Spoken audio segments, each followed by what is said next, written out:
Hi! Welcome to my vlog! Ang video ko for today ay comparison ng Non-Opti-Pro versus Bonakid na parehas na pang 1 to 3 years old. Request nga pala ito ng isa sa mga viewer ko.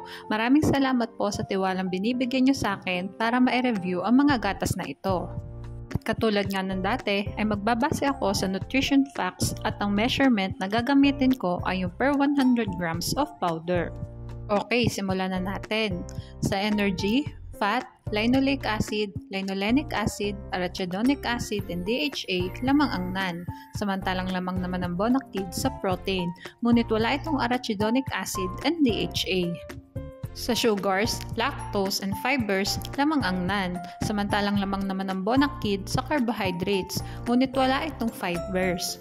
Ito naman yung mga klase ng fibers na meron ang NAN na wala ang Bonakid. Ipapakita ko na lang pala dito sa screen dahil nahihirapan akong banggitin ang mga ito. Lamang ang NAN sa first category.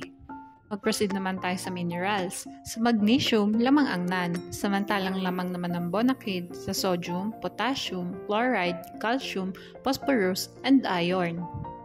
Sa copper, zinc, and iodine, lamang ang NAN, samantalang lamang naman ang Bonakid sa manganese at selenium. Lamang ang Bonakid sa minerals. Sa vitamins naman tayo. Sa vitamin A, vitamin E, vitamin K, and vitamin B1, lamang ang NAN, samantalang lamang naman ang Bonakid sa vitamin D, vitamin C, vitamin B2, niacin, at folic acid.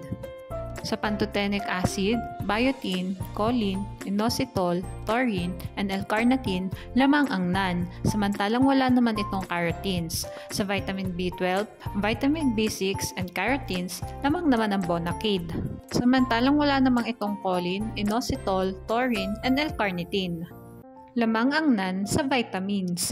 Sa other nutrients naman tayo. Ang NAN ay lamang sa nucleotides, ngunit wala itong lysine and arginine, samantalang ang Bonakid ay meron ng lysine and arginine. Lamang ang Bonakid sa other nutrients. Proceed naman tayo sa price na parehas kong kinuha sa Lazada. Paalala guys, pwedeng magbago ang presyo ng mga gatas na ito depende kung saan store nyo sila titingnan. Makikita natin dito na sa parehas na timbang na 2.4 kilograms ng dalawang gatas ay mas mahal ang NAN ng 1,045.50 pesos kumpara sa Bonakid. Reasonable naman ito dahil ang NAN ay isang premium milk. Ito na nga yung summary ng vlog ko today. Sa first category and vitamins, lamang ang NAN. Sa minerals and other nutrients, lamang naman ang Bonakid.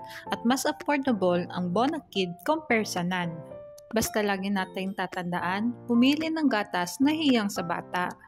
Mahalagang paalala, breast milk is the best milk for babies. Okay, hanggang dito na lang po ang vlog ko. Sana ay nagustuhan nyo. Thanks for watching. Please like and subscribe for more videos.